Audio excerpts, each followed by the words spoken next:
Bah, le thème, c'est « Vous êtes mes amis ». Amen. Vous êtes mes amis. Alléluia. C'est pas moi qui l'ai dit, c'est Jésus. Mais je l'ai dit également, voilà. Et alors, si je demande tout de suite, ça nous fait penser à quel verset dans la Bible? C'est dans l'Évangile. Mourir pour ses amis. Ouais. Celui qui,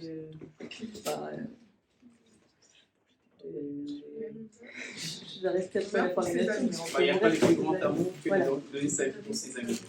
Ok. Preuve d'amitié. J'arrive pas là. Et il dit aussi, je ne vous appelle plus Serviteur, je vous appelle mes amis. Ouais. Et c'est le même texte. Ah, d'accord. Ouais. Jean 15.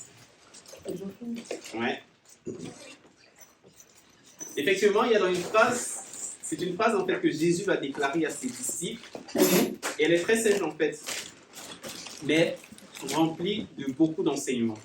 Parce que très souvent en fait, quand on va la lire, on va passer en fait très vite. Vous êtes mes amis, ok, simplement, d'accord, c'est bon, on a compris. Ce sont tes amis. Mais quand on rentre en fait dans la profondeur de cette parole, on se rend compte qu'il y a énormément de choses qu'on peut en retirer. Et c'est ce qu'on va voir ce matin. Comme on dit toujours, ça fait chaud au cœur de savoir en fait que on a des amis, qu'on a des personnes qui nous entourent. Et c'est réconfortant en fait parce que c'est des personnes sur qui on peut se reposer en fait. On peut partager un certain nombre de choses. Et quand je discute parfois avec certains parents, ils nous disent, il y a les enfants, ils arrivent à un certain âge où ils vont dire papa, maman, ils vont faire câlin et tout ça. Et ils disent, il faut profiter au maximum parce qu'il arrive un moment où ce ne sera plus le cas. Ce sera plus saoul, ou je sais pas trop, mais en tout cas, ce sera plus papa, maman, câlin et tout ça. Donc il faut profiter en gros au maximum, et ça fait plaisir, ça fait chaud au cœur.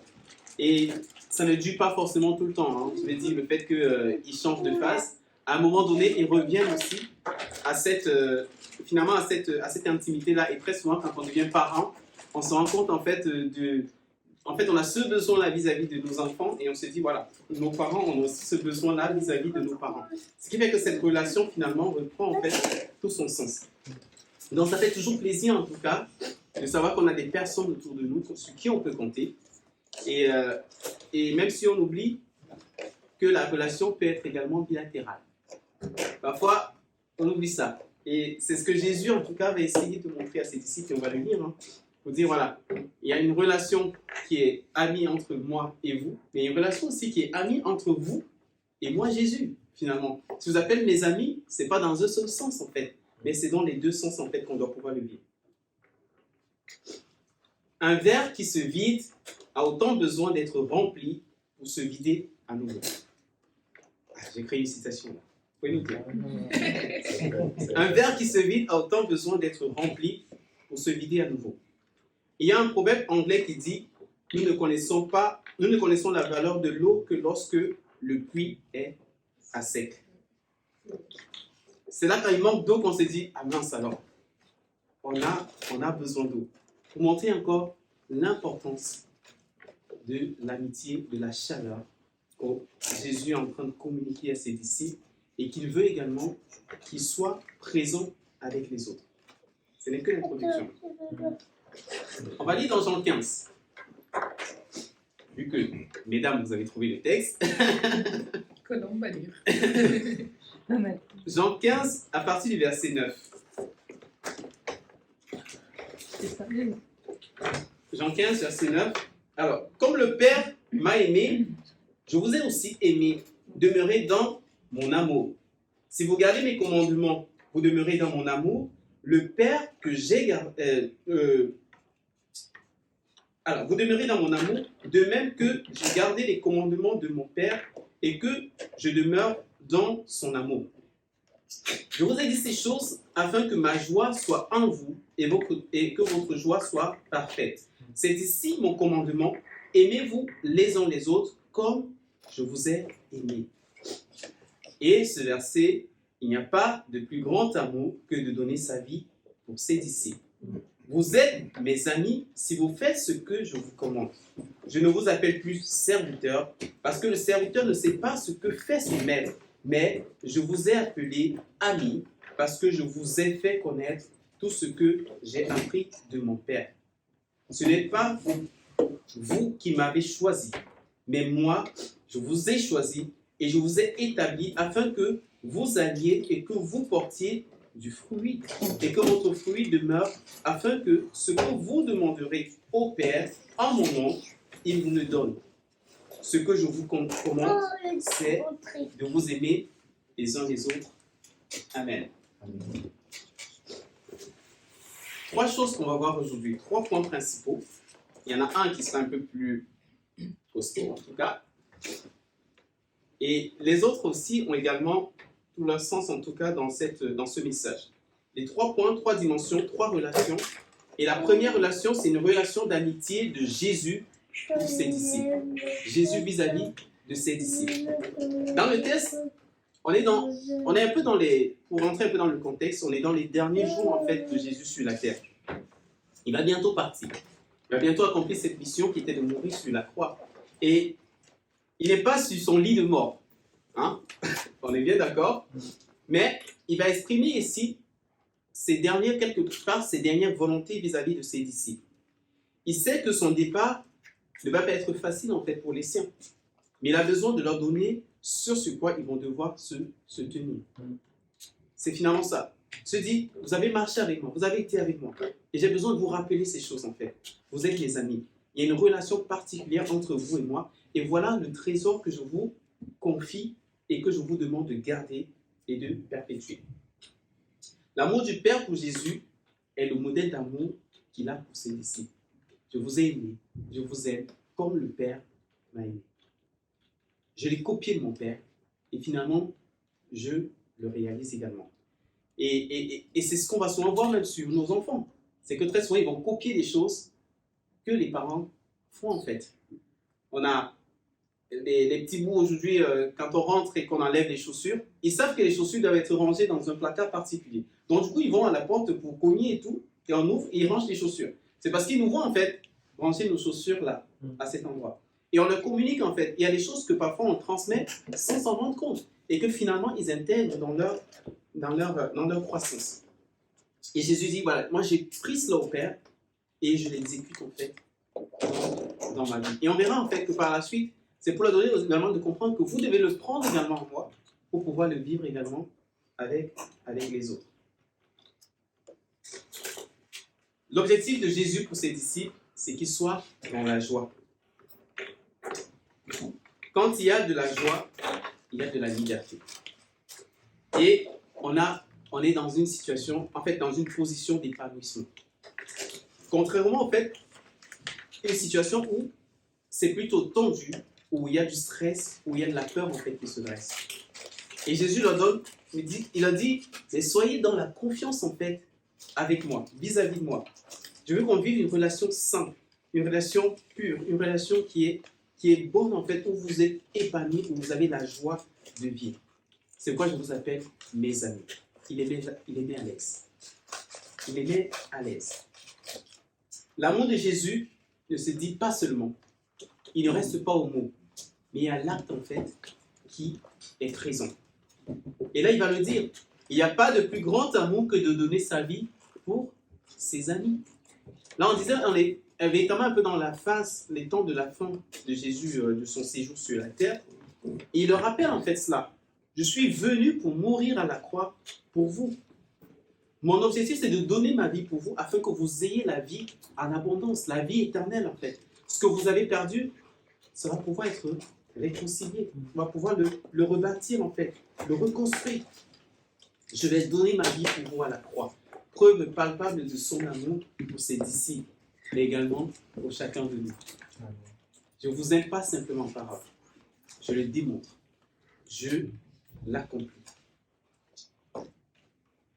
Le fait d'avoir rien caché également à ses disciples est également une preuve d'amour que Jésus va mettre en fait en devant. Il dit, je ne vous appelle plus serviteur, parce que le serviteur ne sait pas ce que fait son Seigneur, mais je vous ai appelé ami, parce que je vous ai fait connaître tout ce que j'ai appris de mon Père. Un serviteur, il obéit. Soit il a une liste avec des tâches qui lui sont attribuées, et le maître a dit, ok, quand je te lève le matin, là, je veux que tu me fasses la vaisselle, la lessive et tout ça. Je veux que ce soit propre, j'ai un banquet ce soir, donc j'ai pas un château, désolé, mais bon. J'ai un banquet ce soir, du coup j'ai des personnes que j'invite. Il faudrait qu'ils soient à l'aise, que ce soit propre et tout. Au menu, je veux du poulet, des frites, je sais pas trop. Je sais pas pour vous donner faim. Vous inquiétez pas, midi arrive bientôt. Mais il prépare tout en fait. Et il n'a pas d'explication à donner à son serviteur. Lui, il exécute, il est là pour exécuter. Et Jésus leur donne en fait une comparaison qu'ils connaissent bien en fait. Parce qu'il y en avait qui étaient des esclaves, il y en a qui étaient des serviteurs, il y en a qui devaient aller travailler dans des champs. Il n'avait rien à faire. Le maître n'a pas besoin de dire oui, je compte investir comme ça, je compte étendre. Non, non, non. Voilà la tâche que tu as accomplie et tu obéis simplement, tu fais ce que tu as à faire. Mais il dit non, notre relation n'est pas comme celle-là. Je ne vous cache rien en fait. Je vous ai dit tout ce que j'ai reçu. Et c'est pour votre bien. Et je continue de vous dire en fait ce que je reçois de mon Père. Il y a cette relation qui est établie, qui est présente. Et on peut voir également une évolution dans la relation avec les disciples, parce qu'au départ, Jésus les a appelés, donc eux, c'est juste, voilà, on est des serviteurs, on est des disciples, donc des serviteurs, et on suit uniquement Jésus en fait. Et ce qu'il nous dit, on fait. Ou il nous dit de s'arrêter, on s'arrête. Mais Jésus donne de comprendre en fait que vous êtes dans une relation de liberté, une relation de confiance, une relation d'amitié. Vous avez votre place, vous avez votre mot à dire. Et vous n'êtes pas, excusez-moi pour l'expression, des moutons. À qui on va faire un petit bâton là, allez, montez comme ça et monte, ou bien descendez et il descend. Non, c'est pas ça la relation. C'est pas un gourou en fait qui impose des choses en fait à des gens. Mais non, une relation d'amitié. Et dans une relation d'amitié, chacun a son mot. Chacun est libre de penser, de dire en fait ce qu'il ressent. Et en plus, il leur dit, ce que je reçois, je vous le dis, je ne vous cache rien. Donc, en gros, s'il y a des choses parfois qu'on ne sait pas, c'est juste parce qu'on n'est pas allé à la source se chercher quelque part. Parce que Jésus est en train de nous dire, mais en fait, tout ce dont vous avez besoin de savoir, moi je vous le dis en fait librement. Je ne vous cache rien, je n'ai pas besoin de vous cacher quelque chose, non, je vous fais confiance. Et du coup, j'ai des choses à vous dire en fait. Mais pour recevoir aussi ce qu'il veut nous dire là, il faut qu'on soit présent. Et si on voit le deuxième sens de la relation aussi. Et comme ça, moi je vous le dis, parce que je ne suis pas là pour vous cacher des choses. Au contraire, je veux vous dévoiler des choses. Et on a la relation entre Jésus et les disciples, finalement, qui grandit en fait, qui évolue d'une étape à une autre. Et je vous considère comme des amis. Dans nos relations, on pourrait dire que certains, parfois, ne méritent pas notre attention. Très souvent, c'est un peu notre vie tout égoïste là et tout. Et non, lui, franchement, sur le côté, non, je ne veux pas. Non, lui, sa tête, non. Et là, finalement, on fait des tris, on définit qui peut mériter notre attention. Mais là, la remarque que je me faisais encore, c'est que quand Jésus s'adresse à ses disciples, Judas est encore là. Il est parmi eux. Il le considère également dans la troupe, même si Judas après va faire ses choix. Il dit, l'amour que je porte pour toi ne dépend pas de ce que toi, de ce que tu en fais en fait, ou des choix que tu vas faire. Non. Mon amour, il est vrai, il est sincère, et je te le donne en fait. Peu importe les choix, je veux ton bien, mais après, c'est à toi de définir en gros comment tu vas avancer. On connaît les types d'amour. Hein? L'amour éros, en fait, qui est passionné, l'amour passionné physique, l'amour agapé, qui est un amour inconditionnel et universel, l'amour spirituel, qui est désintéressé, qui s'étend à tous les êtres vivants, avec une attitude bienveillante. Et on a l'amour filial, justement, qui est fraternel, amitié. Et ici, c'est de ça qu'il parle en fait, qui repose en fait sur la bienveillance, l'entraide et le respect mutuel, un lien affectif qui unit des frères, des sœurs, mais également des amis proches. On y trouve la loyauté, l'altruisme ici et la compréhension mutuelle. Très important. Donc Jésus dira avec beaucoup d'émotion aux disciples, c'est moi qui vous ai choisi. Il le dit, je vous ai choisi. vous êtes mes amis. Et je veux que cette relation soit parfaite. Deuxième point, une relation d'amitié des disciples pour Jésus. Comme je disais, la relation, c'est dans les deux sens. Donc là, on a vu, c'est Jésus qui est l'ami des disciples. Maintenant, les disciples qui sont amis de Jésus. Dieu veut travailler notre amitié, premièrement, dans la relation que nous avons avec lui, avant de l'étendre en fait sur la relation qu'on a avec les autres. Quand je me suis engagé en tout cas à suivre Jésus, c'était en septembre 2007. J'avais considéré en fait Jésus, Dieu, sur trois niveaux, si je peux utiliser le terme comme ça. C'était comme Dieu, comme mon Dieu, mon Père en gros, comme un frère, parce que véritablement on devient frère de Jésus. Et le troisième, comme ami. Ami dans l'aspect aussi confidence en fait. Parce que quand je vais mal, je dis Jésus, là ça va pas, je vais mal. Quand je suis content, Jésus, ah c'est bien, on va faire la fête, on va faire la danse du ciel là. Et on est content. Ah, c'est une nouvelle chanson. Je ne connaissais pas encore, taper sur. Hein? Et Jésus va préciser une chose. Si vous m'aimez, gardez mes commandements. En gros, voilà comment va se matérialiser également cet amour que vous avez vis-à-vis de moi. Jésus montre l'exemple en disant qu'il a gardé ce que son Père lui a donné en fait. Les commandements qu'il a reçus de son Père, il les a appliqués. Et il a dit, voilà, je vous le communique également. Et comme moi, vous devez suivre en gros mon exemple. Demeurer dans cet amour. J'ai lu une phrase justement qui m'a interpellé, qui disait, si on en vient à oublier Dieu ou quelqu'un, c'est qu'on ne l'a pas mis dans les bonnes priorités. Donc, si je viens à oublier Dieu, ça veut dire qu'en fait, Dieu est sorti de mes priorités. Or, il doit revenir en fait, toujours et toujours, dans mes priorités. En fonction de sa personnalité, en gros, de leur personnalité, de leur langage, en fait, on peut voir comment les disciples ont manifesté leur amour vis-à-vis de Jésus. Et on va voir un Pierre, par exemple, qui, quand on va venir arrêter Jésus, il va être un peu maladroit, mais bon, il manifeste son amour pour Jésus quand il va aller couper l'oreille. Parce qu'il dit, mais hey, les gars, là, vous ne touchez pas à mon ami.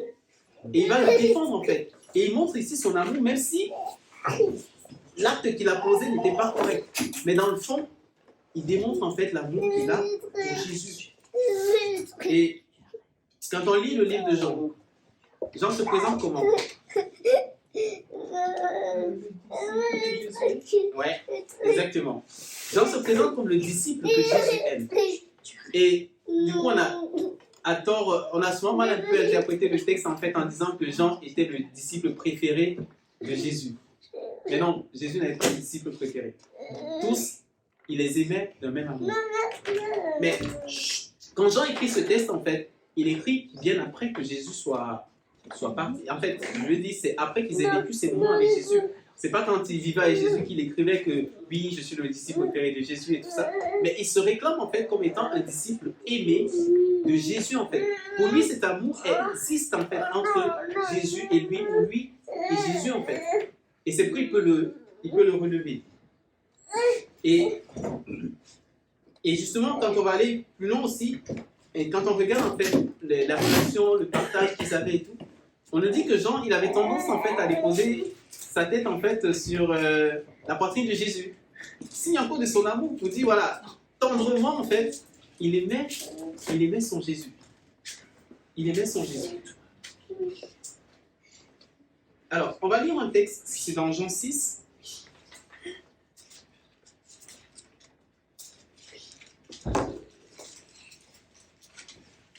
Jean 6, verset 60.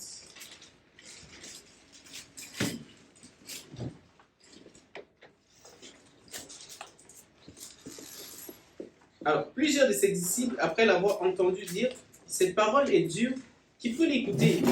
Jésus, sachant en lui-même que ses disciples murmuraient à ce sujet, leur dit, « Cela vous scandalise-t-il? Et si vous voyez le Fils de l'homme monter où il était auparavant, c'est l'Esprit qui vivifie, la chair ne sert de rien. Les paroles que je vous ai dites sont esprit et vie. Mais il en est parmi vous quelques-uns qui ne croient point. Car Jésus savait dès le commencement qui étaient ceux qui ne croyaient point et qui était celui qui le livrerait. Et il ajouta, c'est pourquoi je vous ai dit que nul ne peut venir à moi si cela ne lui a été donné par le Père. Dès ce moment, plusieurs de ses disciples se retirèrent et ils n'allaient plus avec lui. Jésus donc dit aux 12, parce que tous les disciples, tous les autres qui suivaient finalement sont partis, les 12 sont restés. Jésus dit aux 12, et vous, ne voulez-vous pas aussi vous en aller? Simon-Pierre lui répondit, Seigneur, à qui irions-nous? Tu as les paroles de la vie éternelle. Et nous avons cru et nous avons connu que tu es le Christ, le Son de Dieu. Et Jésus ajouta cette parole qu'on retrouve également dans le texte qu'on a lu tout à l'heure. N'est-ce pas moi qui vous ai choisi, vous les 12? Et l'un de vous est un démon de Judas. À qui irions-nous? Tu as les paroles de la vie. Et on voit encore la liberté en fait dans la relation qui est établie. Parce que Jésus leur dit, mais est-ce que vous ne voulez pas partir comme les autres? Vous restez pourquoi? Partez également. Il ne les provoque pas, mais bon, c'est pas pour le dire. Vous êtes dans une liberté en fait dans cette relation. Ils vont dire, mais Seigneur, on ne peut pas aller quelque part, ailleurs. On veut rester avec toi. Tu as les paroles de la vie. Et ça nous suffit en fait d'être avec toi. Et on a tout quitté pour te suivre en fait. On est attaché à toi. Nous avons tout quitté. On va le retrouver également dans Matthieu 19, verset 27. Ils avaient Jésus en commun. Et ce qui les pousse également à trouver une raison de cheminer ensemble, car c'est vers cela que le Maître les conduisait. Ils pouvaient donc rester ensemble dans la chambre haute plus tard, parce qu'ils avaient cette relation qui avait commencé à grandir grâce à Jésus. Troisième point, une relation d'amitié entre les disciples. Donc, premier point, c'était relation d'amitié entre Jésus et nous. Deuxième, entre Jésus et nous. Maintenant, entre nous, les disciples. Ce n'est pas un hasard, en fait, où Jésus utilise ce terme « vous », quand Jésus utilise ce terme « vous », ou d'avoir attendu, en fait, que les disciples soient tous présents ensemble pour leur dire, en fait, « vous êtes mes amis ». Il ne leur a pas dit de manière individuelle, en fait. Il n'est pas allé voir Jean, il dit « non, tu sais, tu es mon ami ». Il n'est pas allé voir Pierre, il dit « non, tu sais, tu es mon ami ». Hein? Mais il les a tous réunis ensemble. Il leur dit « vous êtes mes amis ». Et ce n'est pas un hasard. Il y a une notion d'unité qu'il souhaite mettre en place à ce moment-là. C'est vous tous ensemble. Ce n'est pas de manière individuelle. Non, je ne sépare pas. Vous ensemble. Autant la croix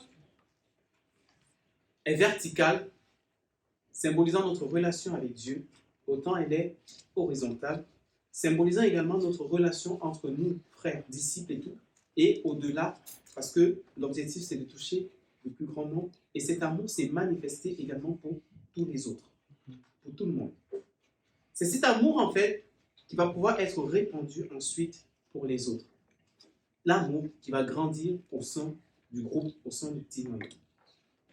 Comme le Père m'a aimé, je vous ai également aimé. Et je vous encourage à demeurer dans cet amour.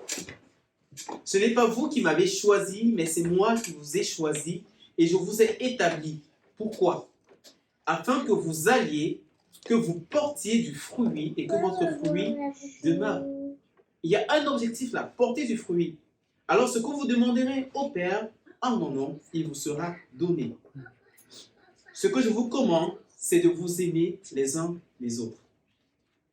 Je reviens sur ce terme en fait, garder mes commandements. Aimer Dieu et aimer son prochain, c'est ce qu'il nous demande. En fait, le commandement se résume en cela. Aimer Dieu Et ensuite, aimer son prochain comme soi-même. Comme nous sommes ses amis, Jésus nous appelle à développer également une relation d'unité. On ne choisit pas sa famille, mais on choisit ses amis. Et dans la relation familiale qu'on peut avoir, il y en a où, entre frères, entre fratries en tout cas, ça peut être très fusionnel. Où finalement on est vraiment dans une confidence, dans une relation saine, propre, bonne et tout. Et on aime passer du temps ensemble et on se cache rien, on se partage des choses et tout. Et c'est excellent. Mais qu'on ne se trompe pas, dans la relation familiale, il y en a également où ça ne colle pas trop en fait. Donc, en fait, le fait qu'on soit frères et sœurs, très souvent, ça peut se limiter à cela. Et de se dire, bah, moi, je fais ma vie comme je veux, je fais mes choses et je préfère choisir des personnes avec qui je partage un certain nombre de choses. Mais entre frères et sœurs, c'est pas ça en fait. Mais finalement, on ne choisit pas sa famille, mais la relation d'amitié et tout ça, on peut la choisir au travers de ses amis. Dans ce deuxième cas, on ne va pas retrouver cette relation d'amitié bien qu'il y ait la fraternité qui est présente. Je ne sais pas si vous voyez un peu la différence. Donc, on a une relation qui est top en fait entre deux frères, ou bien entre frères et sœurs et tout, il y a la confidence, il y a la confiance, il y a tout cela qui est mis en place. Et là, on se rend compte en fait que dans cette famille, ou bien dans cette aile, on va dire, de famille là, il y a une amitié qui est installée en fait, et qui a grandi, et qui fait en sorte qu'il y a cette confiance qui est mise en place. Or, de l'autre côté, ce ne sera pas le cas en fait, parce qu'on est, ok, on est frères et sœurs, mais ça s'arrête là. Et je me rends compte en fait que, quand on dit on est également dans la famille de Christ, finalement, on n'a pas choisi qui fait partie de cette famille en Christ. On est bien d'accord. Et là, la famille en Christ, elle est éparpillée dans le monde entier. On ne connaît même pas tout le monde de la famille. On sait juste, voilà, on est dans notre famille en Christ et tout. On est même père, comme un ami disait souvent, parce que voilà, même père. Mais on ne se connaît pas tous forcément. On est éparpillés partout. Et ce qui fait qu'on n'a pas choisi qui va devenir chrétien ou pas du tout. Et là, on peut même voir des personnes qui ont dit qu'ils sont chrétiens. Ah ouais, lui aussi, il a cru. Ah, je n'aurais pas cru. Bon, il a cru. Voilà. Même si tu n'aurais pas cru, lui, il a cru. Donc, j'aurais pas misé sur lui, quoi. Mais finalement, il fait partie de la famille. Et même si ça peut-être m'énerve, il fait partie de la famille. Là, on parle des choses proprement. Hein. On ne fait pas semblant en disant oui, bon, tu es chrétien et tout, je t'aime aussi, mais non, ok, bon, tu es. on a parfois voilà, des choses comme ça qui sont biaisées et finalement qu'on retrouve dans notre propre famille, qu'on peut également retrouver dans la famille en Christ en fait. On n'a pas choisi qui sera chrétien ou pas du tout. On est peut-être lié donc au travers d'un cordon ombilical, mais ce qu'on veut voir aussi, c'est que en Christ, nous sommes liés par le Saint-Esprit, le même esprit qui a été mis en nous. Et Jésus ne veut pas qu'on marche en fait comme si on n'avait pas le choix. Il dit, j'ai pas le choix de marcher avec elle, j'ai pas le choix d'être avec lui parce qu'il est aussi chrétien, non. Mais il nous appelle, il nous interpelle à pouvoir travailler cette relation d'amitié. Et si cette relation d'amitié finalement s'installe dans notre communauté, dans notre église, dans notre famille en Christ, on va pouvoir développer des choses extraordinaires. La dimension fraternelle prendra finalement tout son sens. Et Proverbe 17 dira, l'ami aime en toutes circonstances et dans le malheur, il se montre un frère. Oui. Finalement, on voit que la dimension d'amitié est nécessaire pour pouvoir ramener en fait cette dimension de famille fraternelle en fait. On ne choisit pas qui devient chrétien, ça c'est sûr. Comme on ne choisit pas ce qu'on veut, comme si on choisissait en fait ce qu'on veut acheter en entrant peut-être au casino. Là je rentre et je dis ok, bon cette boîte de haricots, moi elle ne m'intéresse pas, et je choisis telle autre marque. Ouais. On peut choisir ça quand on fait nos courses, mais en ce qui concerne la famille de Christ, on ne peut pas le faire. Ce qui fait qu'on a une famille qui est très large, qui est répandue dans le monde. Et chacun a son expérience. Mais pour le cercle proche, comme ça a été avec les disciples, Jésus, ce qu'il veut, c'est de bâtir finalement cette relation d'amitié. Comme nous, ici présents, si je prends notre cas. Et on peut se poser la question de savoir en quoi consiste finalement cet amour. Et que devons-nous mettre en place pour arriver à cette dimension d'amour où Jésus, en tout cas, nous attend. Je crois une chose, c'est qu'on doit déjà être des personnes de confiance, afin de recevoir et de porter ensemble les fardeaux les uns des autres. Ça implique également de se connaître, pour investir dans la vie de l'autre. J'ai besoin également de connaître quelle est la personne, qui est cette personne, quels sont ses besoins, quels sont ses goûts, quels sont ses sentiments, qu'est-ce qui lui fait plaisir, ou bien qu'est-ce qui lui met plutôt dans un état de pleurs, ou je ne sais pas trop. Ouais. Mais tout ça, ça rentrera dans le fait de connaître la personne.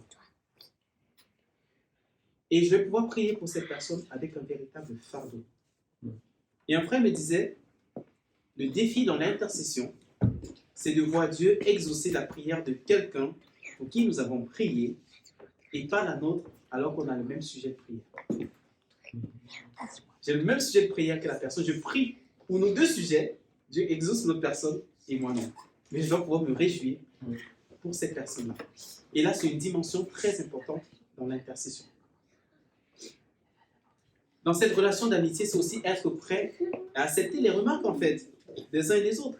Parce que je pense que dans ces remarques, ce n'est pas dans l'optique de nous écraser, mais non, de nous faire avancer. Après, si dans les sentiments de l'autre, c'est de nous écraser, ben là, il faut qu'il revoie, lui, ses propres sentiments, en fait. Et c'est pourquoi on peut voir, à des moments, l'apôtre Paul qui peut reprendre Pierre en disant, il y a telle chose que tu fais là, et c'est pas bien. L'objectif, c'est de, ensemble, cheminer vers le royaume. Notre objectif, oui, c'est de vivre une église en fait de famille. C'est une relation que Dieu souhaite et il a même mis au centre en fait de toutes choses. Et on doit pouvoir tous se tirer les uns les autres vers le royaume. C'est ça l'objectif. Quoi qu'il arrive, notre souhait est d'y arriver. Et on doit arriver tous ensemble. Quand la relation est biaisée, on cache les choses. Ça, c'est sûr. Si je commence à perdre confiance, je dis non, je ne peux pas dire ces choses, je garde pour moi. Et je vais dire du superflu, et finalement, ça biaise quelque part la relation. Seigneur, tu peux nous faire confiance. C'est d'être saint, en fait, le désir de notre cœur, afin que les autres également nous fassent confiance. Notre relation ne doit pas être biaisée par ce nombre de choses. C'est pourquoi Jésus pourra dire aux disciples, je vous dis ce que je sais. Je vous dis ce que j'ai reçu. Je vous dis ce que je veux faire. Parce que j'ai confiance. Et j'ai ces relations qui établissent entre nous. Et qu'on doit pouvoir copier également entre nous, les uns des autres. Quand on vient juste à découvrir des choses, après qu'elles se soient produites et que finalement on n'était pas averti avant, c'est parce qu'il y a également un truc qui est biaisé dans la relation. On doit faire aussi attention à ne pas laisser entrer les choses finalement du monde dans l'église. C'est très important. Les amis ne regardent pas forcément dans la même direction, ça c'est sûr. Mais ils se comprennent pour avancer. Cette relation d'amitié permettra à l'Esprit Saint de pouvoir s'épanouir en fait totalement au milieu de nous. Si une relation de confiance, une relation d'amitié finalement s'est installée. Et chacun doit se sentir à sa place, parce qu'il est à sa place. Et s'il n'est pas là, sa place restera vide. Chacun a un rôle à jouer. Et ce n'est pas les autres, en fait, qui vont le faire à sa place. La notion d'appartenance et de comprendre ce qui, si je ne suis pas là, ma place reste libre. Le comprendre.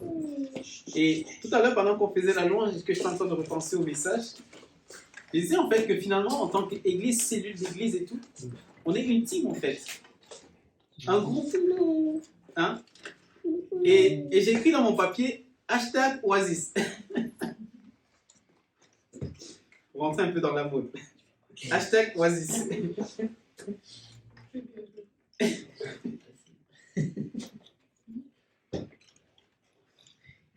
Et je crois que le Seigneur veut toucher quelque chose en tout cas, c'est de soigner nos relations d'amitié. Et une fois que cette dimension, relation d'amitié va être totalement complète, et alors là, on va pouvoir entrer de manière naturelle dans une relation de famille, une relation fraternelle. Jésus veut apporter un changement dans notre relation, et c'est ça qu'il va donner aussi aux disciples. La relation qui devient cette relation d'amitié fait tomber en fait toutes les barrières hiérarchiques, culturelles, relationnelles, car nous sommes tous appelés à Christ et à être des amis. Quand je regardais encore tout le portrait là, des disciples, je me rends compte qu'au milieu des disciples, il y en a un, docteur de la loi, il y en a un qui est nationaliste en fait. En gros, pour dire, cher ami, j'ai une cause en fait que je défends. Et toi, docteur de la loi, tu viens au milieu de nous, marcher avec nous, tu es un traître en fait. Vous voyez un peu? Il y en avait qui étaient un peu impulsifs et tout ça, il y en a d'autres qui étaient un peu plus calmes, plus réservés. Et on se rend compte qu'ils venaient de cultures différentes. Bon, même s'ils étaient dans la même zone, même pays et tout ça, chacun en fait venait d'une famille différente qui avait reçu une éducation particulière, qui avait son tempérament, qui avait sa façon d'être, qui avait un boulot, il y en avait qui étaient plus instruits, d'autres pas du tout. Mais finalement, ils étaient amenés à collaborer et à marcher ensemble. Et Jésus leur donner de comprendre, ceci sera possible si vous réussissez à bâtir au milieu de vous une relation d'amitié. Et cette relation d'amitié, elle vous sera possible de la bâtir grâce au Saint-Esprit que je mets en chacun de vous. Une autre phrase que j'ai créée encore, si on parle d'unicité dans la diversité, moi je veux parler d'amitié dans la fraternité. Amen. Le défi est grand pour réussir. Mais il y a une conviction qui est dans mon cœur, c'est qu'en bâtissant quelque chose de solide au milieu d'un petit groupe, on devient capable de l'étendre au dehors. Je ne cache pas en fait que l'amitié pourrait être amenée à supporter quelques injustices. C'est normal dans des groupes, mais on doit être également conscient qu'à côté de nous, il y a des ennemis de l'amitié. Et c'est pourquoi dans Éphésiens 4, verset 3, il dira « Efforcez-vous à garder l'unité de l'esprit par le lien de la paix. » Dans les messages précédents de Benjamin, je ne vais pas revenir dessus, il a beaucoup parlé aussi de ces notions d'amour, qui finalement est le kérosène, qui va nous permettre non seulement de monter en altitude, mais également de maintenir pour aller jusqu'à destination. La volonté de Jésus est que notre joie soit parfaite. Et il a dit dans le texte, que vous soyez épanouis, que vous soyez à l'aise, les gars. C'est pourquoi il nous dit toutes ces choses. L'amitié est comme une bouteille de vin. Elle prend de la valeur avec le temps. Non. C'est pas de moi. Je vois pas de moi, non, c'est compliqué. Je te comprends. Mais j'ai trouvé, et je dis, mais c'est quelque chose finalement de très intéressant. Et je me dis, mais on pourrait noter ça en fait. Et regarder ça à chaque fois. L'amitié comme une bouteille de vin. Elle prend de la valeur avec le temps. Et Benjamin va bientôt relancer nos visites. Et c'est toujours dans cette logique-là de renforcer nos liens, notre amitié. Mais j'ai envie de dire aussi que ça ne va pas aller dans un seul sens en fait. Du haut vers le bas, mais également du bas vers le haut, et même ensemble en fait. Parce que finalement, il n'y a pas de haut, il n'y a pas de bas. On est tous ensemble en fait. Et les uns les autres, on va pouvoir travailler à cela.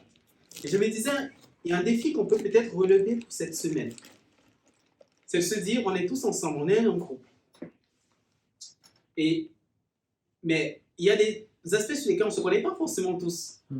Et l'objectif, en tout cas le défi que je veux me donner pour cette semaine, c'est de dire, je peux identifier au moins une personne, la Oasis, à qui je me dis, il y a des choses que je ne connais pas encore bien. Je connais pas encore bien la personne.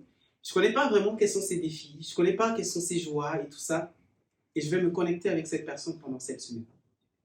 Et soit je vais l'appeler, soit, je ne sais pas, ça peut se faire aussi en famille, hein, soit je vais la voir, l'inviter, et on va pouvoir discuter pour pouvoir, voilà, renforcer notre relation qui doit être établie. Est-ce qu'on est prêt à relever ce défi? Bon, après, c'est volontaire. Hein. Chacun peut réfléchir et répondre à son cœur, mais je pense que c'est important, finalement, pour pouvoir grandir. Et la conviction que nous avons toujours eue et qui fait partie de l'ADN de Oasis aussi, c'est que l'Église ne doit pas se vivre simplement le dimanche. On doit pouvoir le vivre en semaine, en fait. Et c'est cette relation, finalement, de prendre des nouvelles, de prier pour les uns pour les autres, qui rentre dans cette dimension de le vivre également en semaine. Et le désir de mon cœur, c'est qu'on puisse véritablement relever ce défi. J'ai un ami, quand il prend les nouvelles, et il te demande comment tu vas, tu dis ça va, il s'est dit non. Je ne veux pas cette réponse-là. Ça va. Mais qu'est-ce qui se cache derrière ce ça va en fait?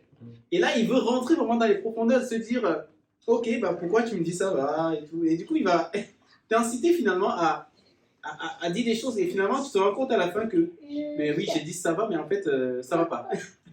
Vous voyez? Et se dit voilà. Je prends des nouvelles pour toi parce que ça me donne aussi l'occasion de pouvoir prier pour toi. Et quand je me présente devant Dieu et que j'ai des choses à dire à Dieu, je sais ce que je peux dire te concernant. Aminata a trouvé un truc. C'est... la publicité du vin. Ah. Et du coup, ça dit quoi? La sapience. Alors, je ne sais pas si c'est vraiment la sagesse. Ok. Alors, on va finir justement par, voilà, en tenant compte de ce défi-là. Et je veux qu'on retienne cette phrase. Jésus nous invite à pouvoir soigner nos relations. Mais également prier pour cela. Et je veux qu'on puisse prendre un petit temps, déjà. Et dans ce petit temps de prière, c'est déjà de dire, Seigneur, on veut te demander pardon parce qu'on n'a pas su gérer les amitiés telles que tu voulais qu'on le fasse. Mais également, Seigneur, on veut rentrer dans cette nouvelle dimension. Et on a besoin de ta grâce, en fait, pour y arriver. Donc, on va prier tous ensemble pour cela. Et deuxième chose auquel je pensais, c'est on va pouvoir se mettre en petit groupe 2, 3 et partager, en fait, un défi qui est présent actuellement dans notre cœur, dans notre vie. Et que chacun puisse prier pour l'autre, en fait, par rapport à cela. Bon, ça peut être un défi, ça peut être autre chose, un sujet voilà, qui pèse sur notre cœur. Et on va pouvoir prier par rapport à ça.